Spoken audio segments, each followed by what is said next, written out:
चंद्रपूरच्या प्रसिद्ध ताडोबा व्याघ्र प्रकल्पात वर्षाचे 12ही महिने पर्यटकांचा ओघ सुरूच असतो। साधारणपणे नोव्हेंबर पासून पर्यटकांची गर्दी वाढायला सुरुवात होते। यंदा मात्र 8 नोव्हेंबरला 500 आणि हजाराच्या जुन्या नोटा चलनातून रद्द झाल्याची घोषणा झाली आणि तेव्हापासून ताडोबात येणाऱ्या पर्यटकांच्या संख्येत घट झाली।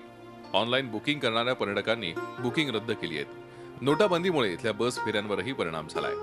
येताना आम्ही 100च्या नोटा घेऊनच आलो होतो आणि कार्ड्स वगैरे जिथे जिथे वापरले जातात तिथे तिथे वापरत होतो।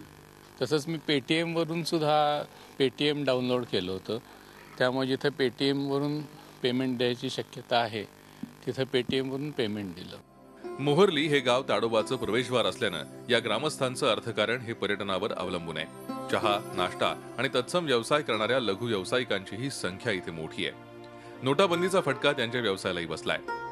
तसंच टुरिस्ट गाईड्सना रोजगार मिळेनासा झालाय। 20,000 रुपये आता दुसऱ्याला द्यायचे आहेत, हे द्यायचे कसे? पैसे निघून नाही राहिले। आमची ग्रामीण बँक असं प्रॉब्लेम आहे ना, हे असं आहे, दुसरं काही नाही। मग कसं चालतंय व्यवहार, कसे चालतात? व्यवहार म्हणजे उधारी चालत आहे सर आता सध्या पैशासाठी। अटक केल्यास पण जशा दिवसाला 6 किंवा 8 गाड्या जायच्या त्याच्यापेक्षा आता बराचसा फरक पडला आहे। जवळपास 2-3 गाड्या जातात आणि ऑनलाईन जरी बुकिंग असली तरी पैशाच्या बंदीमुळे ते ऑनलाईन कॅन्सल करून बरेचसे पर्यटक येऊन नाही राहिले। एमटीडीसीच्या रिसॉर्टची ही परिस्थिती काही वेगळी नाही। पर्यटकांच्या संख्येत घट झाल्यानं एमटीडीसीच्या उपहारगृहाचा 40% व्यवसाय बुडालाय। पर्यटकांची संख्या कमी झाली म्हणजे आता कसं सफारीला वगैरे त्यांना नगदी पैसे लागतात, जिप्सीला आहे, गाईड देणं, जेवणाचं, याला तर कुठं या विभागात काही debit credit card swap machine वगैरे काही नाही आहे, नेट सिस्टीम नसल्यामुळं। त्याच्यामुळं लोकांना साहजिक सगळ्याच गोष्टीत कॅशला अडचण येतेच। त्याच्यामुळे परिणाम झालाच ना, तुमच्या सफारीवर झाला, झालाच।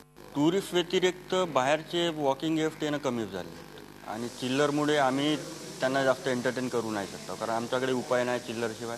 आणि इथं नेटवर्कचा प्रॉब्लेम असल्यामुळे आमच्याकडे स्वॅप मशीनचा उपाय नाही आहे त्याच्यामुळे स्वॅप पेटीएम काही प्रॉब्लेम नाही आहे, नेटवर्कच नाही आहे ना, त्याच्यामुळे तो विषय काही लागू होत नाही।